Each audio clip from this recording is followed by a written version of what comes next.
ระธรรมโอวาทของหลวงปู่แหวนสุจินโนเรื่องกรรมฐาน5เป็นที่ตั้งของกาม อุปชาท่านสอนเกสาโลมานักขาทันตาตะโจปัญจกะกรรมฐานเป็นที่ตั้งของกาม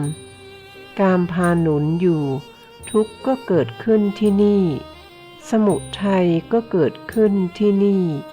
ความเจ็บแข้งเจ็บขาเจ็บหลังเจ็บเอว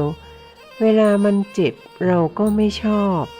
แต่ก็ยังชอบมันอยู่ถ้าไม่รู้เท่ามันเสียเปรียบมันไม่ใช่น้อยพวกเราตายเพราะกามมาแล้วตั้งแต่ดึกดำบรรพ์นับปีนับเดือนนับวันนับภพ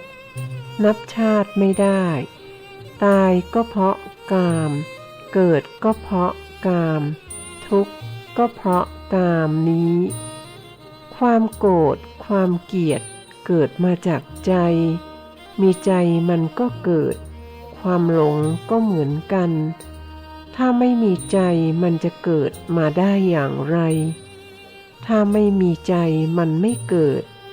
พวกความโลภความโกรธความถูกความผิดก็เหมือนกันมันเกิดก็เพราะใจนี้แหละต้องกำหนดเข้ามาหาใจตัวต้นเหตุของมันถ้าเราไปแก้ที่ปลายเหตุไม่ได้ยิ่งแก้ยิ่งเดือดร้อนการต่อสู้กิเลสเป็นสงครามอันใหญ่ความพอใจไม่พอใจก็อันนี้เต็มโลกอยู่รักษาตาหูจมูกลิ้นกายของเราให้ดีๆต้องพิจารณาให้รอบคอบต้องน้อมเข้ามาหากายนี้น้อมเข้ามาหาใจนี้พระธรรมทั้งหลายท่านยกใจขึ้นเป็นหัวหน้าเป็นมรรควรสักควรมันเกิดขึ้นมาในนี้ทั้งสิ้น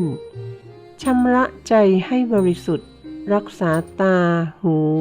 จมูกลิ้นกายไว้ให้ดีรักษาศีลก็รักษาตาหูจมูกลิ้นกายของเรานี้แหละรักษาธาตุสี่ขันธ์ห้านี้ไว้ไปรักษาอย่างอื่นไม่เป็นศีลขันธ์ทั้งห้าธาตุทั้งสี่มันเป็นกองทุกข์พิจารณาอันนี้ให้ชำนิชำนาญเข้าไปท่านเจ้าคุณอุบาลีท่านว่ากามนี้อย่าไปอัศจรรย์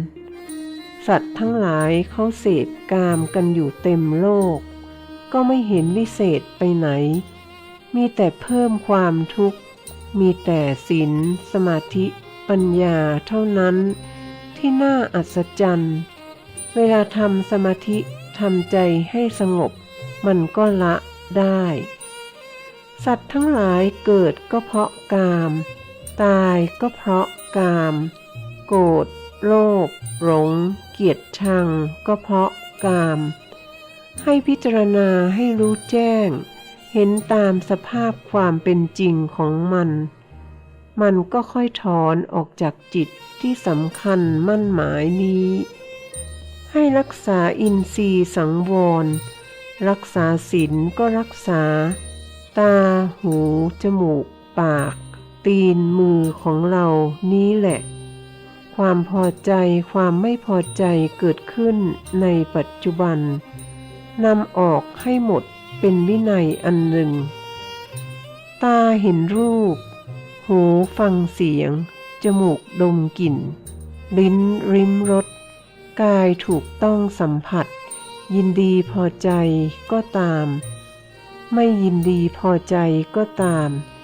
เกิดขึ้นในปัจจุบันให้นำออกเสียจึงใช้ได้เป็นวินัยคือการนำความผิด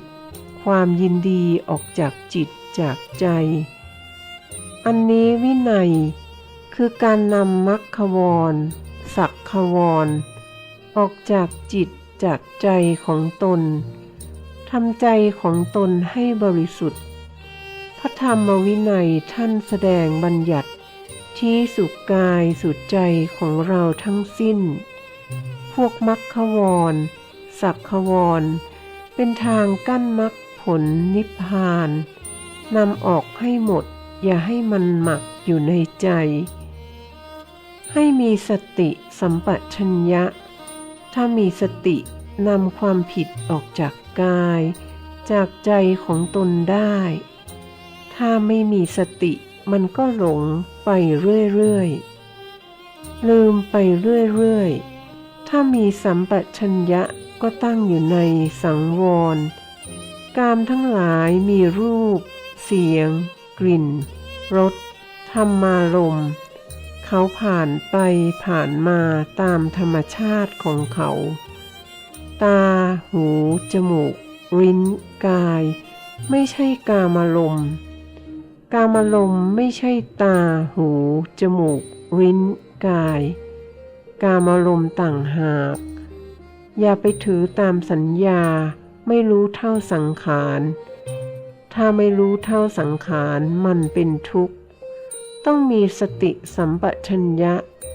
สติเป็นวินัยอย่างหนึ่งสำคัญ